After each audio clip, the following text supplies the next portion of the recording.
Patient की, उस समय आप अगर ये नीम की गिलोय का काढ़ा दे दें तो मरता हुआ आदमी जिंदा हो जाए। इसलिए इसको अमृत औषधि कहा गया है, अमृता इसका नाम। और ये कहीं भी मिल जाती है आसानी से, आप अपने घर में लगा सकते हैं। नीम के पेड़ पर ये चढ़े तो बहुत अच्छा है, नहीं तो किसी भी तरह से इसको बड़ा कर सकते हैं।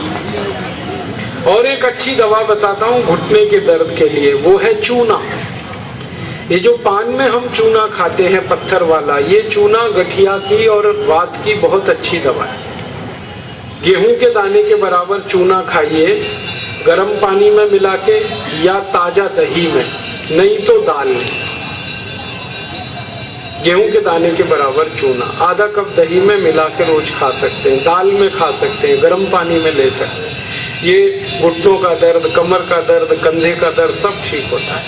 आप जानते हैं कि स्पॉन्डिलाइटिस नाम की खराब बीमारी है, वो चूने से बिल्कुल ठीक होती है, बहुत जल्दी ठीक होती है। जिनको स्पॉन्डिलाइटिस है उनको कहिए कि रोज गेहूं के दाने के बराबर चूना खाते रहें। तरीका क्या है? आधा कप दही, ताजा दही, खट्टा नहीं होना चाहिए, और दाल जो हम रोज खाते हैं उसमें मिला के, नहीं तो गर्म पानी में मिला के पी लीजिए। ये चूना बहुत अच्छी दवा है हमारे घर के उन सब बच्चों के लिए जिनकी लंबाई नहीं बढ़ रही है। अगर ऐसे बच्चे आपके घर में हैं जिनके बारे में आपको लगता है कि लंबाई नहीं बढ़ रही है, इनको नियमित चूना खिला दीजिए, गेहूं के दाने के बराबर, साल भर खिला दीजिए, लंबाई बहुत बढ़ेगी। जो घर में ऐसे बच्चे हैं जिनकी बुद्धि कम है, मतिमंद बच्चे जिनको हम कहते हैं, मेंटली रिटार्डेड, उन सब बच्चों की सबसे अच्छी दवा ये चूना है। 2-3 साल लगातार खिलाइए, गेहूं के दाने के बराबर, दही में नहीं तो पानी में, नहीं तो दाल में। हमारे घर में माताएं हैं जिनकी उम्र 50 वर्ष हो गई है, और जिन माताओं की उम्र 50 वर्ष हो जाती है उनका मासिक धर्म बंद होता है, मासिक चक्र बंद होता है। फिर वो माताओं को जितनी तकलीफें होती हैं मासिक चक्र बंद होने से, उनकी सबसे अच्छी दवा ये चूना ही है। आप उनको कहिए रोज चूना खाएं, गेहूं के दाने के बराबर। हमारी यहाँ बहुत सारी बहनें बैठी हैं, इस बात को ध्यान से सुने। घर में हमारी सभी बहनें और माताएं जो मासिक धर्म की समस्या से परेशान हैं, उनका मासिक धर्म समय से नहीं आता है तो बहुत खून आता है, या उसमें कई बार समय बहुत लगता है, इन सब मासिक धर्म की बीमारियों में दर्द बहुत होता है। आप चूना खाइए, गेहूं के दाने के बराबर, दही में, नहीं तो दाल में, नहीं तो गर्म पानी में। ये जो चूना है ना, ये बहुत अद्भुत दवा है उन सभी मरीजों के लिए जिनको पीलिया होता रहता है, अक्सर जॉन्डिस। जिनको भी जॉन्डिस होता है उनको आप गन्ने के रस में गेहूं के दाने के बराबर चूना मिला के दीजिए। आधा गिलास गन्ने का रस, गेहूं के दाने के बराबर चूना, बहुत जल्दी पीलिया ठीक होगा और बार बार पीलिया होना बंद होगा। ये जो चूना है ना, ये नपुंसकता की बहुत अच्छी दवा है। अगर कोई पुरुष ऐसा है जिसके वीर्य में शुक्राणुओं की संख्या एकदम नील है या बिल्कुल कम है, उनको आप चूना खिलाइए। 2-3 साल चूना दीजिए उनको गन्ने के रस में, वीर्य में शुक्राणुओं की संख्या बढ़ेगी। ऐसी कई माताएं जिनके शरीर में अंडे नहीं बनते, ओव्यूलेशन का उनका गड़बड़ी है, उनको आप चूना खिलाइए, बहुत जल्दी उनकी बीमारी ठीक हो। ये जो चूना है ना, आपके रीढ़ की हड्डी में कहीं कोई तकलीफ आ जाए, जैसे कई बार रीढ़ की हड्डी का जो लंबर रीजन है इसमें गैप आ जाता है, L1, L2, L3, L4 के बीच में गैप आ जाता है, इसको ठीक करने की ताकत चूने में ही है। चूना खाइए। कभी हड्डी क्रैक हो जाए तो हड्डी को जोड़ने की सबसे ज्यादा ताकत चूने में, चूना खाइए। एड़ी की दर्द है, पैर की एड़ी का दर्द है, चूना खाइए, ठीक होगा। पंजों में दर्द है, चूना खाइए, ठीक होगा। आपके दांत में अक्सर ठंडा गर्म पानी लगता है तो आप चूना खा लीजिए, बिल्कुल ठीक हो जाए। दांत में कीड़े बहुत लगते हैं, चूना खाइए, नहीं लगेंगे। दांत हिलते हैं, कमजोर हैं, चूना खाइए, मजबूत हो जाए। ये एक चूना 70 बीमारियों में काम आता है, 70। और ये ईश्वर ने हमें सबसे ज्यादा दिया है। 70 बीमारियों में काम आता है। आप कभी भी इसको याद रखिए। मैं सबको यही कहता रहता हूं कि आप चूना खाइए, चूना लगाइए मत कभी किसी को। ये चूना लगाने के लिए नहीं है, खाने के लिए। और ये चूना हम खाएं तो 2 ही बातें याद रखनी है। पत्थर वाला खाना है, पत्थर वाला चूना एक आता है, एक सीप वाला भी आता है। तो सीप वाला नहीं खाना, पत्थर वाला। और यही चूना है पत्थर वाला जो पान की दुकान में मिलता है, तो वहां से आप कभी भी ले सकते हैं। अगर यहाँ कोई किसान भाई बैठे हैं और जो गाय भैंस पालते हैं, वो मेरी बात बड़े ध्यान से सुने कि गाय और भैंस को हर दिन पानी में मिलाकर चूना दीजिए आप। जैसे गाय 1 बाल्टी पानी पीती है, उसमें गेहूं के 4-5 दाने के बराबर चूना घोल दीजिए, वो पानी पिलाइए, तो गाय का दूध बढ़ता चला जाता है। रोज पिलाइए उसको चूने का पानी। ऐसे ही भैंस है आपके पास, अगर भैंस, तो भैंस को भी चूने का पानी पिलाइए, उसका दूध बढ़ता चला जाए। और अगर आपने लगातार ये जारी रखा चूना गाय और भैंस को, तो दूध तो बढ़ेगा ही, दूध में घी बढ़ता जाता है, मक्खन बढ़ जाता है, घी ज्यादा मिलता है गाय के दूध से, भैंस के दूध से। और एक बहुत अच्छी बात बताता हूँ कि गाय और भैंस को आप लगातार अगर चूना देंगे तो वो बराबर समय से मां बनती है। आपको मालूम है कई बार गाय और भैंस मां नहीं बन पाती, हम लगातार प्रयास करते हैं, वो गर्भ धारण नहीं कर पाती, और थोड़े दिन आप उनको चूना खिला दो, वो तुरंत गर्भ धारण कर लेती है। चूना बांझपन की सबसे अच्छी दवा है। इनफर्टिलिटी, बांझपन, ये सबसे जल्दी चूने से ही ठीक होता है।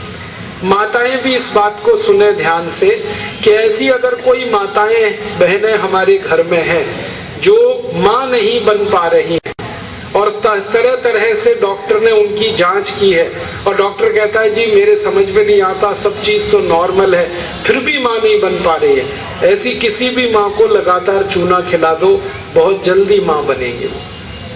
और माताएं बहनें ये बात मेरी हमेशा याद रखें कि ऐसी कई माताएं होती हैं जो गर्भ धारण तो कर लेती हैं, लेकिन महीने 2 महीने में गर्भपात हो जाता है उनका। कोई कारण हो सकता है, 1 महीने में, किसी का 2, किसी का 3 महीने में गर्भपात हो जाता है। ऐसी सब माताओं को चूना खिलाइए, कभी भी गर्भपात नहीं होगा। और मेरा तो सब माताओं को ये कहना है कि जब भी कोई गर्भवती माँ हो अपने घर में, तो उसको हर दिन चूना खिलाइए ताकि गर्भपात ना हो और बच्चा स्वस्थ हो। तो ये चूना कैसे खिलाएंगे? गेहूं के दाने के बराबर चूना 1 कप अनार के रस में मिला के पिलाना। माँ को, गर्भवती माँ को चूना चाहिए अनार के रस के साथ। क्यों अनार का ही रस? क्यों? अनार के रस में सबसे ज्यादा आयरन होता है, लोहा, और चूने में सबसे ज्यादा कैल्शियम होता है। और गर्भवती माँ को आयरन और कैल्शियम, इन्हीं 2 तत्वों की सबसे ज्यादा आवश्यकता होती है। तो अनार का रस 1 कप ले लें और चूना गेहूं के दाने के बराबर हर गर्भवती माँ को 9 महीने तक दे दीजिए आप, सुबह खाली पेट। तो 4 फायदे होंगे इसके। पहला फायदा होगा कि बच्चे के जन्म के समय माँ और बच्चे को कोई तकलीफ नहीं होगी। दूसरा फायदा क्या होगा? बच्चा जो पैदा होगा वो बहुत हेल्दी होगा, बहुत स्वस्थ होगा। और तीसरा फायदा पता है क्या होगा? वो बच्चा बहुत इंटेलिजेंट होगा, बहुत ब्रिलियंट होगा, जिसकी माँ ने चूना खाया 9 महीने, उसकी IQ लेवल बहुत ऊंची होती है। और चौथा सबसे बड़ा फायदा ये होता है कि वो बच्चा जीवन में कभी भी किसी गंभीर बीमारी से परेशान नहीं होगा। बस हमें क्या करना है? हर गर्भवती माँ को 1 कप अनार का रस और गेहूं के दाने के बराबर चूना मिला के पिलाते हैं। मैंने देखा जितनी माताओं ने अनार का रस और चूना लिया 9 महीने, किसी को ऑपरेशन नहीं कराना पड़ा, सबकी डिलीवरी नॉर्मल डिलीवरी हुई, और बच्चा सभी का स्वस्थ और तंदुरुस्त, और वो बहुत होशियार और इंटेलिजेंट। और जीवन में बीमार ना पड़े। ऐसी बढ़िया परिणाम हमें मिलते हैं अगर किसी माँ को हम चूना खिलाएं। तो आप ये चूने के बारे में याद रखिए, ये बहुत कीमती दवा है। हालांकि इसकी कॉस्ट कम है लेकिन वैल्यू बहुत है इसकी। सस्ता मिलता है, 50 पैसे में इतना चूना मिल जाएगा कि 2-4 महीने खा सके, क्योंकि भगवान ने प्रचंड मात्रा में हमको ये दिया है। इसे याद रखिए। बस एक ही व्यक्ति चूना ना खाएं, एक सावधानी है इसमें। जिनको पथरी की बीमारी है, जिनको गॉल ब्लैडर स्टोन है, वो चूना ना खाएं। जिनको किडनी स्टोन है वो चूना ना खाएं। जिनको मूत्रपिंड में पत्थर है वो चूना ना खाएं, बाकी सब खाएं। अब आप पूछेंगे अगर ये पथरी की बीमारी है तो इसकी भी दवा बता दो। अगर आपको गॉल ब्लैडर पित्त की थैली में पथरी है तो इसकी सबसे अच्छी दवा है सेब का रस पिए। सेब जो बाजार में मिलता है, इसका 1 कप रस रोज पीना खाली पेट सुबह। 6 से 8 महीने में पित्त की थैली की पथरी गल जाएगी। और अगर मूत्रपिंड में पथरी है, किडनी में पथरी है, तो इसके लिए गोमूत्र पीना रोज आधा कप, तो मूत्रपिंड की पथरी गल के निकल जाए। अब मैंने इतने सारे इलाज आपको बता दिए सिर्फ इस उम्मीद में कि आप ये दूसरों को बताएंगे, और आप ये सबको बताएंगे तो हर व्यक्ति स्वस्थ और निरोगी रहने का आसानी से कोई ना कोई उपाय अपने जीवन में अपनाएगा, और हर व्यक्ति स्वस्थ और निरोगी हो जाए, यही हमारा उद्देश्य है। भारतीय संस्कृति का एक सूत्र वाक्य है, सर्वे भवन्तु सुखिनः सर्वे सन्तु निरामया सर्वे भद्राणि पश्यन्तु मा कश्चित् दुःख भाग् भवेत्। सब सुखी हो, सब निरोगी हो, किसी को कोई दुख ना हो, हर एक के चेहरे प्रसन्नता से खिले हुए हो, यही भारत स्वाभिमान का उद्देश्य है। और इसी उद्देश्य को पूरा करने के लिए हम गांव-गांव जा रहे हैं, हर व्यक्ति को ये आयुर्वेद के बारे में थोड़ा बता रहे हैं। आपको अगर और ज्यादा ये चाहिए ज्ञान तो आप इसको ले सकते हैं। हमारा आस्था चैनल है, इस पर रोज शाम को 9 बजे से 10 बजे तक एक कार्यक्रम आता है, उसका नाम है आयुर्वेद एवं जीवन दर्शन। ये कार्यक्रम आप रोज देखिए रात को 9 बजे से 10 बजे तक, और यही कार्यक्रम सुबह 7:30 से 8:30 दोबारा आता है। इस कार्यक्रम में हम बताते हैं कि क्या क्या औषधियां हैं जो आपके घर में है, घर के आसपास में है, और कितनी बीमारियां उनसे आप ठीक कर सकते हैं। अगर ये कार्यक्रम आप रोज देखेंगे तो ये पक्की बात है कि आपको कोई एलोपैथी दवा खाने की जरूरत नहीं पड़ेगी। हमने इस विषय पर एक पुस्तक भी बनाई है, उसका नाम है जड़ी बूटी रहस्य। ये पुस्तक हमारे पतंजलि चिकित्सालय में मिल जाती है। रायगढ़ में हमारा पतंजलि चिकित्सालय है, आप कभी भी वहां चले जाइए और ये पुस्तक ले लीजिए, जड़ी बूटी रहस्य। इसमें हजारों दवाओं का ज्ञान दिया हुआ है।